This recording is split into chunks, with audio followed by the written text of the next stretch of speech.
Everyone, আপোনালোক সকলোকে আমাৰ ভিডিঅ'লৈ স্বাগতম জনাইছোঁ। যদিহে আমাৰ ভিডিঅ'সমূহ আপোনালোকে চাই ভাল পাইছে তেতিয়াহ'লে আমাৰ চেনেলটো ছাবস্ক্ৰাইব কৰি থৈ যাবলৈ নাপাহৰিব। আৰু লগতে যদিহে আমাৰ ভিডিঅ'সমূহ চাই ভাল পাইছে তেতিয়াহ'লে কমেণ্ট ছেকশ্যনত আমাক জনাবলৈ নাপাহৰিব। ধন্যবাদ। অসমৰ এখন সৰু কিন্তু সুন্দৰ গাঁও আছিল। গাঁওখনৰ নাম আছিল সোণাপুৰ। সোণাপুৰ গাঁওখন নদী, গছ-গছনি আৰু সহজ সৰল মানুহেৰে ভৰা আছিল। গাঁওখনৰ জীৱন-যাপন অতি ধীৰ স্থিৰ আছিল, কিন্তু গাঁওবাসীৰ মনবোৰ আছিল চিন্তাৰে ভৰা, বিশেষকৈ তেওঁলোকৰ ল'ৰা-ছোৱালীৰ ভৱিষ্যতক লৈ। এই গাঁওখনতেই জন্ম লৈছিল দুজন ল'ৰাই। তেওঁলোকৰ বয়স প্ৰায় একেই, তেওঁলোকৰ স্কুলো একেই, কিন্তু জীৱন দৰ্শন সম্পূৰ্ণ বেলেগ আছিল। প্ৰথম ল'ৰাজনৰ নাম আছিল ৰঞ্জিত দাস, আৰু ৰঞ্জিত দাস আছিল গৰীব পৰিয়ালৰ সন্তান। তাৰ দেউতাকে দিন হাজিৰা কৰিছিল আৰু মাকে ঘৰতে কাপোৰ চিলাই কৰি সংসাৰ চলাইছিল। ঘৰখন আছিল টিনৰ, কিন্তু সেই ঘৰখনৰ এটা অমূল্য সম্পদ আছিল শিক্ষাৰ প্ৰতি ভালপোৱা। স্কুলৰ শিক্ষকসকলে প্ৰায়ে কৈছিল, ৰঞ্জিত পঢ়ে নহয়, ৰঞ্জিত পঢ়াতেই জীয়াই থাকে, আৰু সি আটাইতকৈ স্কুলৰ ভিতৰত শৰ নম্বৰ পায়।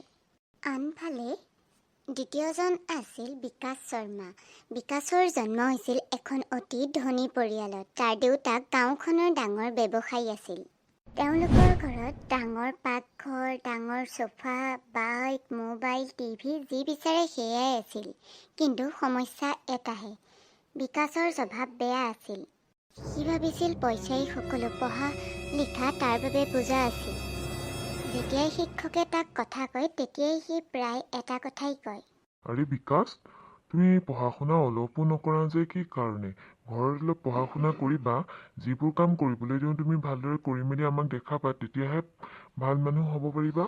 আৰে ছাৰ, এইবোৰ আকৌ মই কিয় শিকিম? এইবোৰ মোক বাবাই নিজেই দিব। বাবাইতো মোৰ চাকৰি দি দিব পাৰে, মই আকৌ এইবোৰ কি কাৰণে শিকিব লাগে? এনেদৰে কৈ সি সেই স্থান ত্যাগ কৰিছিল, আৰু লগতে তাৰ বন্ধুসকলৰ প্ৰতি সি প্ৰায়ে তুচ্ছ জ্ঞান কৰিছিল। সি প্ৰায়ে গৰীব ল'ৰা দেখিলে বা দুখীয়া ল'ৰা দেখিলে প্ৰায়ে নাক কুচাই হাঁহিছিল। আৰে ৰঞ্জিত, আমাৰ লগতে বহিব পাৰিবি। আৰে সি আকৌ আমাৰ লগত কেনেকৈ বহিব পাৰিব? সিটো আমাৰ লগত সমানে সমানে কেতিয়াও বহিব নোৱাৰে। আৰু ৰঞ্জিত, তইনো পঢ়া শুনা কৰিনো কি কৰিবি? মোৰ ঘৰত তই কামহে কৰিবই। যা, তই পাছৰ বেঞ্চতে বহকি। এইবোৰ কথাই যদিও ৰঞ্জিতক দুখ দিছিল, সি কেতিয়াও উত্তৰ দিয়া নাছিল। সি জানিছিল সময়ই সৰ্বশ্ৰেষ্ঠৰ উত্তৰ, আৰু এনেদৰেই সি নিজৰ গন্তব্যৰ স্থানত বহিছিলেগৈ। আৰু কিছু সময়ৰ পাছতেই তেওঁলোকৰ শ্ৰেণীকোঠালৈ প্ৰধান শিক্ষক আহি এটা বিশেষ ঘোষণা কৰিলে। প্ৰিয় ছাত্ৰ ছাত্ৰীসকল, মই তোমালোকৰ লগত এটা বিশেষ কথা পাতিবলৈহে আহিছোঁ। ছাৰ, কওকচোন কওক।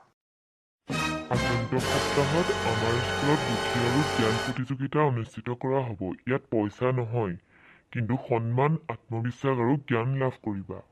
এই কথা শুনি ৰঞ্জিতৰ মনটো আনন্দত ভৰি উঠিল। সি দিন ৰাতি পঢ়িবলৈ ধৰিলে। কিতাপৰ পৃষ্ঠা ওলোটিয়াই সি ভৱিষ্যতৰ সপোন দেখিবলৈ ধৰিলে। কিন্তু আনফালে বিকাশৰে হাঁহি হাঁহি ক'লে, ছাৰে আৰু ভাল কথা ক'বলৈ আহিছে, এইবোৰ বাৰু কামত আহিবনে? মই জিকিলোৱেই বা নিজিকিলোৱেই, কি কামত আহিব বাৰু এইবোৰ লৈ পেলাই? এনেকৈ নকবি পাই, এইবোৰ বহুত কামত অহাৰ বস্তু। ময়ো পঢ়িবগৈ লাগিব আজিৰ পৰা দেই। তহঁতি এইবোৰৰ কাৰণে পঢ়িবি, কি কৰিবি এইবোৰ পঢ়ি শুনি অদৰকাৰী বস্তুবোৰ।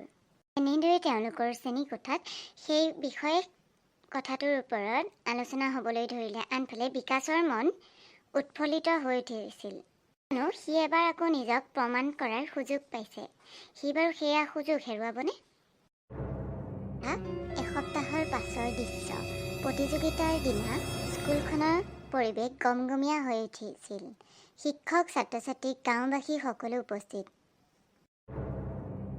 তেওঁলোকৰ প্ৰতিযোগিতাৰ প্ৰশ্নবোৰ চিন্তাধৰ্মী, যুক্তিমূলক আৰু জ্ঞানভিত্তিক আছিল। প্ৰতিযোগিতাৰ শেষত তেওঁলোক সকলোৱে আগ্ৰহেৰে ফলাফলৰ বাবে ৰৈ আছে।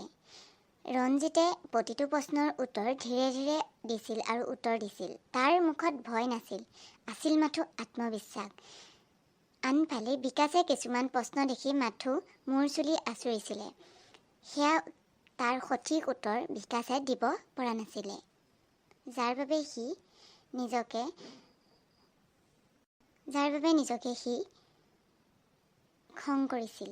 হেল্ল' এভৰিৱান, আপোনালোকে সকলোৱে এইফালে মন কৰক, ফলাফল ঘোষণা হ'ব এতিয়া। মই পাম চাবি ৰাহুল, চাবি বা দেই, এতিয়া প্ৰথম পুৰস্কাৰ মোলৈকে আহিব। আপোনালোকে চাগে সকলোৱে গম পাইছে ৰিজাল্টটো, ফলাফল কি হ'ব। মই চাগে নকলেই হ'ব, গেছ কৰিব পাৰিছেনে? নাই নাই ছাৰ, আমিতো পৰা নাই, আপুনি কৈ দিয়কচোন। হয় হৈছে, আমিও ধৰিব পৰা নাই কোন আচলতে জিকিব। তেতিয়াহ'লে শুনক, প্ৰথম পুৰস্কাৰ গৈছে ৰঞ্জিত দাসলৈ।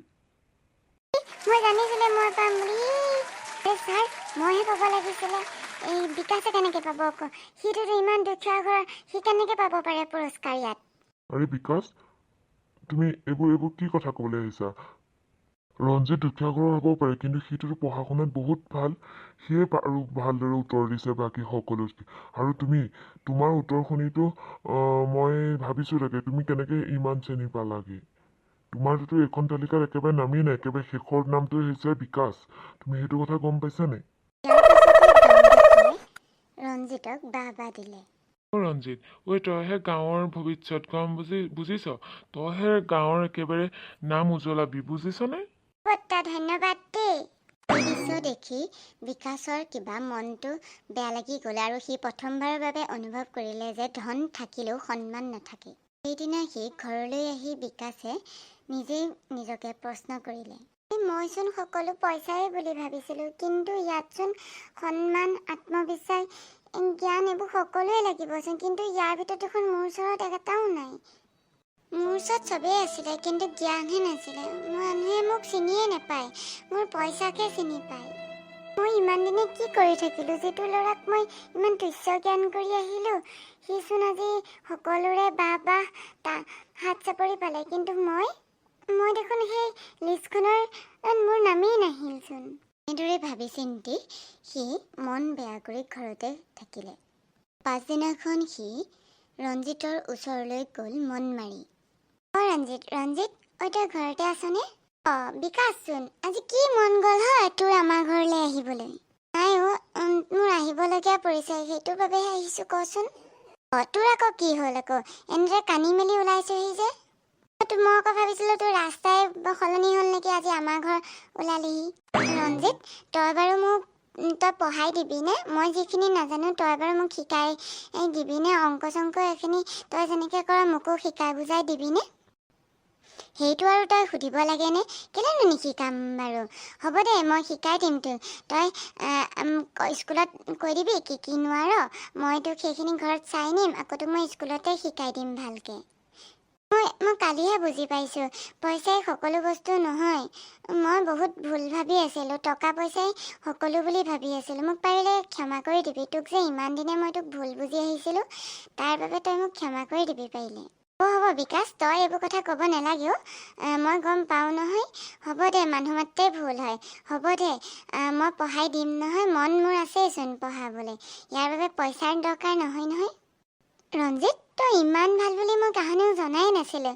আজিলৈকে লগৰ গোটেইখিনি মোৰ অকল পইচাৰ জহতেই মোৰ লগত আছিল, কিন্তু তইহে মোৰ সঁচা বন্ধু, বুজি পালি? মোক পাৰিলে ক্ষমা কৰি দিবি। আজিলৈ আহিছোঁ দে। তই থেংক ইউ দেই, বহুত থেংক ইউ। হ'ব যা, এতিয়া তই ঘৰলৈকে যাগে যা। মাও ৰখি আছে, মাৰ কামলৈ যায় যে, তহঁতৰ সেইফালেকে যাব হেনো। পাছৰ পৰাই বিকাশ সলনি হ'বলৈ ধৰিলে, অহংকাৰ এৰিলে, পৰিশ্ৰম কৰিবলৈ শিকিলে, ধনী হ'লেও নম্ৰ হ'ব লাগে বুলি সি বুজিলে। আপোনালোকে বাৰু আজিৰ ভিডিঅ'টোৰ পৰা কি শিকিলে সেইটো পিছে কমেণ্ট বক্সত জনাবলৈ নাপাহৰিব। যদিহে আমাৰ ভিডিঅ'সমূহ আপোনালোকে চাই ভাল পাইছে, তেতিয়াহ'লে আমাৰ চেনেলটো ছাবস্ক্ৰাইব কৰি থৈ যাব আগন্তুক ভিডিঅ'সমূহ আপোনালোকে পাবলৈ।